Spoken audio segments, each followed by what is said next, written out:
did not hit her. It's not true. It's bullshit. I did not hit her. I did not. Oh, hi, camera. Hey guys, Keegan here. Today I'm going to be talking about the Citizen Kane of bad movies, The Room. The Room is considered one of the best, so bad it's good movies ever made. It came out in 2003 and was considered a box office bomb, grossing over $1,800 on its opening weekend with a budget of $6 million. The film stars, produced, direct, financed, and written by Tom Wiseau, who plays as Johnny. He's in love with his future wife Lisa, but Lisa doesn't like Johnny anymore and starts hitting on his best friend Mark, played by his co-star Greg Sestero, also his closest friend. The film has gained a cult following as groups of friends can enjoy the film, getting baked, getting wasted, and enjoying the film The Room while laughing about how so bad the movie is. A book about the making of The Room called Disaster Artist was written by Greg Sestero and Tom Bizzle. Tom Bizzle is known as a die-hard Room fan who has watched it over 100 times or more, I don't know, but this guy has seen The Room so many times that he might be one of the top-notch Room fans since he wrote the book about the making of The Room. The book was considered a success as many critics consider it an interesting and dark comedy about the making of The Room. A film adaptation of the book was released a few years later that starred and directed by James Franco, who played as the title character Tommy. I can imagine him doing so well with it. It was also financed by Seth Rogen's production company, which I always forget the name. All I know is that it's the production company where literally all Seth Rogen and his buddies are in these stoner type comedy movies like Pineapple Express, This Is the End, The Neighbors. All those type of movies were Seth Rogen production, and you can tell his style of humor is not really in this movie, surprisingly. The humor in this movie is different. It's very surreal, and I think it works well with the movie it's trying to be. Instead of being, oh yeah, smoking weed, that's funny, ha ha ha. There's not even a drop of weed shown in this movie, which is interesting. Well, I guess it's because it's directed by James Franco. He wants to make it the way he wants it.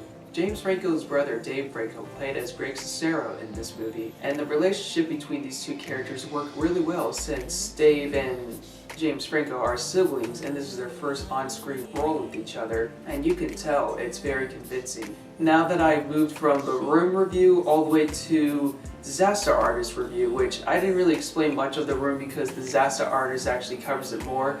You just gotta see The Room for yourself. I don't really want to spoil much on that movie. Anyways, let's talk about the pros about the Disaster Artist. What do I think about the movie? Well, I think James Franco does an excellent job as Tommy. He knows the character, he sounds like the character. Anyone can play as Tommy, they can do good impressions, even me.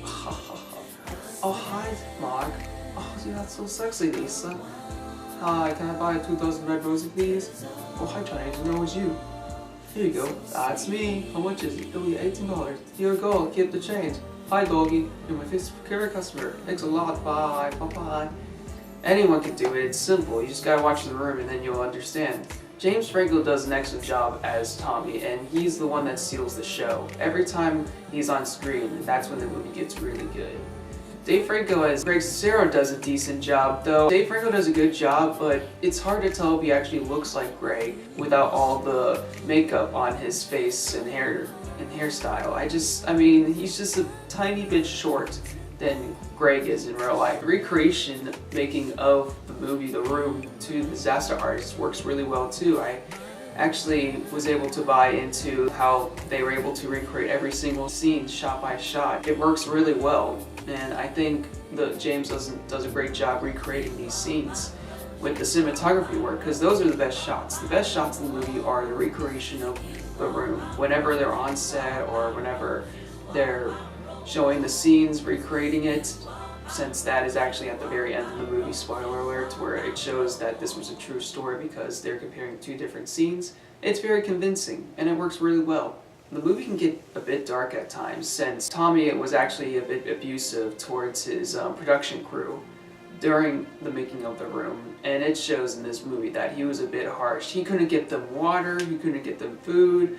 One of the actresses passed out on set, and he just stood there and didn't do anything about it.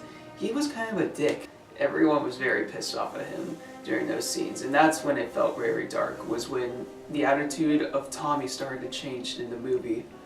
It could easily be true if that actually happened to him during the making, but I don't know. I need to read the book. I might listen to Disaster Artist on audio and see what it's about, but anyways, I'll get to that pretty soon. However, that doesn't mean the whole movie is dark. There are a lot of funny moments with Tommy in this movie when he just does he says the weirdest stuff, he does the weirdest things. He's just a weird. He's like a vampire or an alien. I don't know. They never really explain where he came from or how old he is or where the money came from. All that is not answered in this movie, but the movie does the best it could to explain all of those ideas or theories. Also, I feel like some of the celebrity cameos were enjoyable too. I mean, Bryan Cranston portrayed himself at a certain scene. There were certain celebrities that played some of the characters in the room, like Zac Efron played as Chris R, Josh Hutcherson played as Denny. I didn't know who played as Lisa, but she did a good job. And Seth Rogen was the script supervisor who acted more like the director on set when you think about it. Also, Hannibal Buress was in it at one scene, and whenever I see Hannibal Buress, I just think of his role in Eric Andre. I just can't get out of my head. But they all do a good job what they were given. I'm just gonna say it again. Dave does the best he could to play as Greg Cicero, because it's hard to like see him actually as comparing him and Greg in real life. It's just the size difference is a bit off. Dave Franco is a bit shorter than Greg, and I just feel like that's the only thing I was a little bit nitpicky about. Just because this movie is really enjoyable doesn't mean there are some problems with it, because I do have some issues with the movie. And they're just like personal issues or nitpicky issues, but then there are some that I just feel like, why can they just do this, or why can they just do that? Some of the problems I had with the movie is that I wish they went more into the audio part of the making of The Room, or how some of the dubbing in The Room is just completely awful. It doesn't really match much with the lips or anything like that. It's just a bit off. But I just wish they went more into the post-production part of The Room. Instead, we only saw the pre-production and the production. They skipped the whole entire post-production part because it basically is the whole movie is in the perspective of Greg this whole entire film. It's not Tommy. Tommy is just the secondary character. Even though he's the main star, the only character we actually follow mostly throughout this film is Greg Cicero, and that's about it. Tommy is just the character that he looks up to, who also is the star of the movie. But I just wish they figure out why. I don't know. I just feel like they should have went into that part of the making of The Room. It would have been pretty cool. And also, I just gotta say, the ending just felt like a generic climactic movie. I just feel like the ending was a bit weak. When I saw it for the first time, I thought it was enjoyable because you're watching the recreation of the movie with people seeing it for the first time.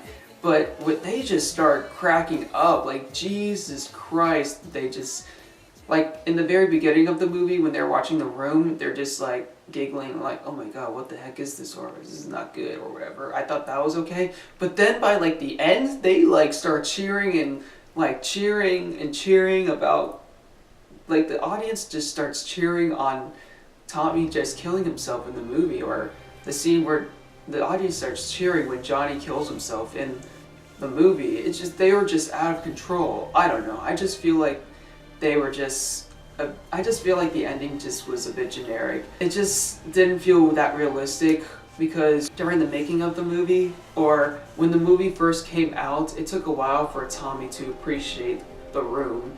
It wasn't just immediately like that where he realizes, oh yeah, it's a comedy. I don't know, it just felt a bit off to me, that it just felt a little bit unrealistic. When I thought about the intro of the movie where it shows the celebrities, celebrity interviews, just felt completely pointless, because they're just trying to convince to the audience that, yeah, this was a true story, this actually happened, this movie was made like this was how this movie was made, because when it first came out, people were shocked that this was actually a movie and this was released in wide theaters.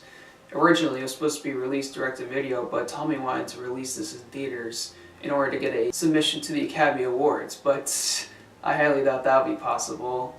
But actually now, if you think about it, the Disaster Artist might get nominated for James Franco's performance of the movie. So you never know, it might happen. Tommy might get some sort of Oscar recognition here and there. But anyways, the intro just felt, it just felt completely pointless with certain celebrities like Christian Bale, J.J. Abrams, Danny McBride, Kevin Smith. It just felt pointless, and they didn't really show up anywhere else in the movie. I don't know. I mean, I know there were celebrities and they're just trying to be honest about what it is, but Jesus Christ, you have to get like, do you just really have to have that part of the movie? You can easily cut the intro out and you'll still be watching the movie that you want to watch, The Disaster Artist. I just feel like the intro of the movie where the celebrities are talking about the room just felt completely pointless. And that's kind of my issue that I've now grown to now. That's the only issue I've grown to after my third viewing of The Disaster Artist. And so far I'm questioning what I should give The Disaster Artist, like what rating, because originally I gave it a 9 out of 10 when I first saw it, but after seeing it again, I'm thinking about dropping it to like an 8 out of 10. Just because I have those little nitpicky issues doesn't mean it's a bad movie. I really like it. James Franco does an awesome job as Tommy. He does the best he could, and the other characters do a great job. It's just those two issues I have with the those three issues I have with the movie that just I feel like they should have went more into. But everything else was great. The Disaster Artist is still a great surreal comedy movie where it borrows some concept from Tim Burton's Ed Wood, where it's about a director who wants to make a movie, but the movie ends up being so bad, but ends up being good later on. It has that similar concept, but Disaster Artist is still an enjoyable movie, and I highly recommend you guys checking it out if you've seen The Room or if you have not seen The Room. But anyways, I'm giving The Disaster Artist an 8 out of 10. And what am I going to give The Room? Well, I'm going to give it a question mark out of 10 because I don't know what to give it. There are some great videos I really want to show you guys later on in the future, and I have one coming up pretty soon. I usually make experimental films and I usually do movie reviews, but anyways, make sure to subscribe to my YouTube channel below, and I'll see you guys later. Take care.